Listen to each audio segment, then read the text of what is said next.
በህይወታችን ውስጥ ማግኘት የምንፈልገውን ነገር ማግኘት እንዳንችል ያደረገን ምንድነው? በህይወታችን ውስጥ ሁላችንም የምንፈልገውን ነገር ማግኘት እንፈልጋለን፣ ግን ማግኘት አልቻለም። ይሄ ደግሞ በሁላችሁም ህይወት ውስጥ ያለ ግን ያልተመለከታችሁት፣ ዛሬ ግን በጥቂት ሐሳቦች ሁላችንም መልስ የምናገኝበት ሐሳብ። የዛሬው ሐሳቤ በአንድ ታሪክ ይጀምራል። አንድ በጣም በብዙ ድካም ውስጥ ያለች ሴት፣ እርጅና የተጫጫናት በጣም የተበሳቆለች ሴት የነበራት 10 ሳንቲሞች ነበሯት፣ 10 ዲናሮች ነበሩ። ከነዛ 10 ዲናሮች ውስጥ አንዱ ዲናሩ ይጠፋባታል። ያቺ ሴት አቅመ ደካማ ናት። ያላትን ነገር ሁሉ ሰዎች የሚረዷት፣ በጣም የተቸገረች፣ ብዙ ነገሮችን ሮጣ ማድረግ የማትችል ግን አቅመ ደካማ የሆነች ያላት 10 ዲናር ነው። ከ10ሩ አንዱ ዲናር ጠፋባት። እቺ ሴት በጣም አዘነች፣ በጣም ደነገጠች። በችግር ውስጥ ነው ያለችው። ካገኘችውም ደግሞ 10 ዲናር ውስጥ አንዱ ዲናር ጠፋ። ስለዚህ ቤቴን ማስተካከል አለብኝ ብላ አሰበች። ምን አደረገች? በሶስት ሐሳብ የዚችን ሴት ታሪክ እንመልሰዋለን። የመጀመሪያ ነገር መብራቷን አበራች።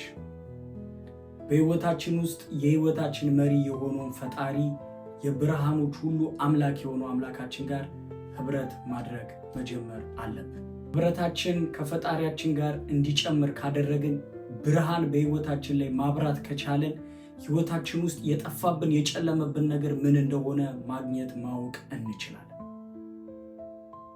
እኔ ብዙ ጊዜ ካስተዋላችሁ የማወራችሁ ከፈጣሪያችሁ ጋር ያላችሁ ህብረት፣ በየትኛውም አይነት የእምነት ተቋም ውስጥ ልትሆኑ ትችላላችሁ።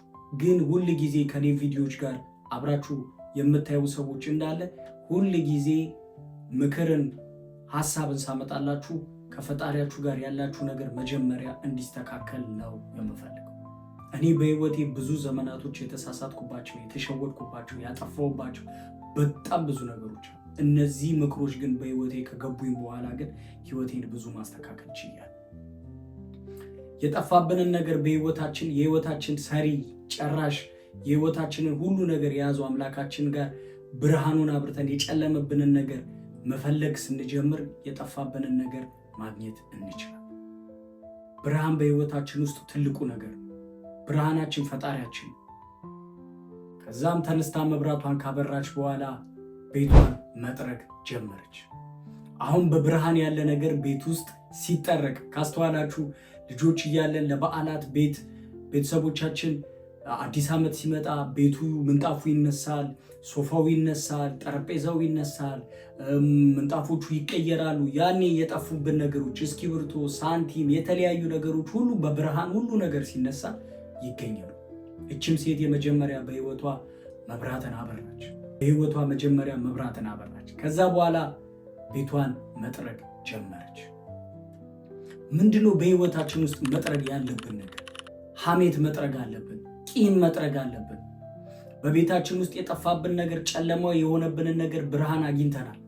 አሁን ቀጣይ በህይወታችን ውስጥ ምን ማድረግ አለብን የሚለውን ነገር ስናስብ መጠረግ ያለባቸው ከህይወታችን ውስጥ መጽዳት፣ ከህይወታችን ውስጥ የተለጠፉ ነገሮች፣ የማይጠቅሙ ነገሮች መጠረግ አለባቸው። ሐሜት መጠረግ አለበት። ክፋት መጠረግ አለበት። ተንኮል መጠረግ አለበት። ጥላቻ መጠረግ አለበት። እነዚህ ሁሉ ከህይወታችን ውስጥ መጠረግ ሲጀምሩ፣ ብርሃኑ በደንብ በህይወታችን ውስጥ መብራት ሲጀምር ቤታችን መጽዳት ይጀምራል። በስልካችን ውስጥ ያዝናቸው ቆሻሻ ነገሮች መጽዳት አለባቸው። የምናያቸው የማይገቡ ቪዲዮዎች መጽዳት አለባቸው። ከማይሆኑ ሰዎች ጋር ህብረት ያደረግናቸው መጽዳት አለባቸው። ወደ ዓላማችን እንዳንቀርብ፣ ወደምንፈልገው ነገር የጠፋብንን ነገር ማግኘት እንዳንችል የሸፈኑንን ሁሉ ቤተሰቦቻችንንም ጭምር ቢሆን ማጽዳት አለብን።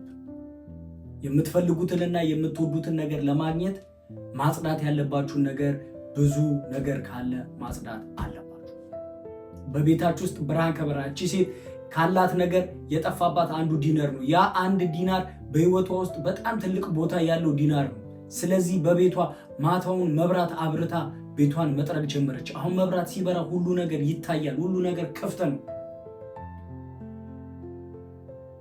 ለምሳሌ ይህን መብራት ባጠፈው ብዙ ነገር ይቀንሳል። መብራቱ መልሼ ሳበረው ብዙ ነገር ይጨምራል። ለምን? ብርሃን ሁሉን ነገር ማሳየት ስለሚችል።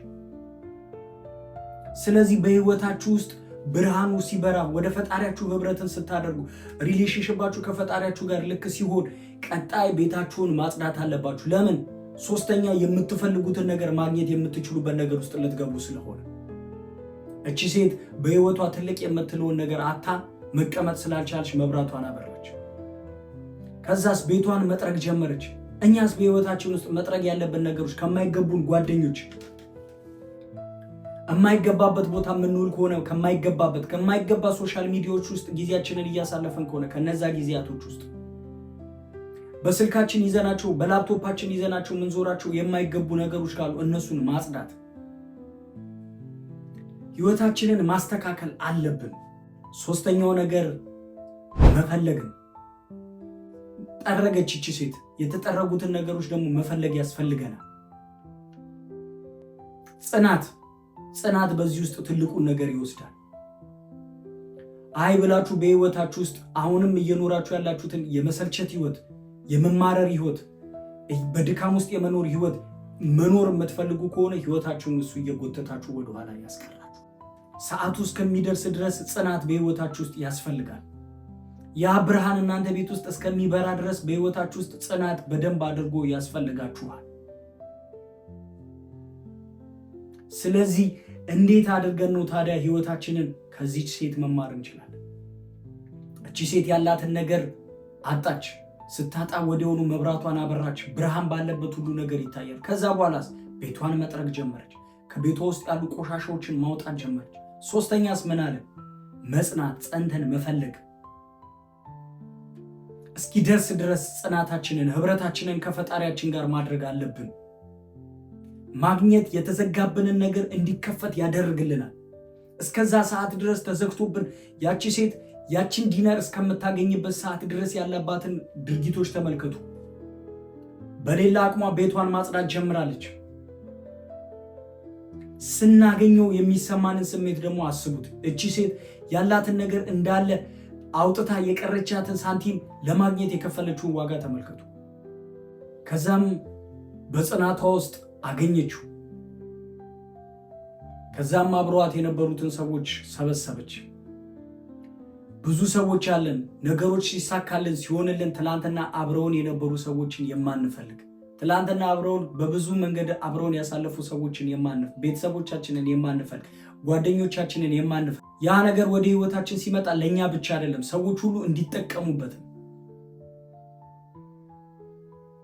ስለዚህ የዚህ ሴትዮ ታሪክ በህይወታችሁ ውስጥ ትልቁን ነገር ይይዛል ብዬ አምናለሁ። እየጠበቃችሁ ነው የምትፈልጉትን ነገር ለማግኘት ትፈልጋላችሁ። ከፈጣሪያችሁ ጋር ህብረት አድርጉ። ብርሃኑ በቤታችሁ ልክ ሲበራ እናንተ ዝግጁነታችሁን ማሳየት አለባችሁ። ምንድነው? በህይወቶች የማይገባ ሪሌሽንሺፕን ማስተካከል አለባችሁ፣ ማጽዳት አለባችሁ። ሐሜትን ማጽዳት አለባችሁ፣ ተንኮልን ማጽዳት አለባችሁ፣ ቂመኝነትን ማጽዳት አለባችሁ፣ ክፋትን ማጽዳት አለባችሁ። እነዚህን ሁሉ ከህይወታችሁ የምታጸዱ ከሆነ ጽናት ደግሞ ይመጣል። እነዚህን ሁሉ ነገር ስታደርጉት አምናችሁ ስትጸኑ ደግሞ ማግኘት ይመጣል።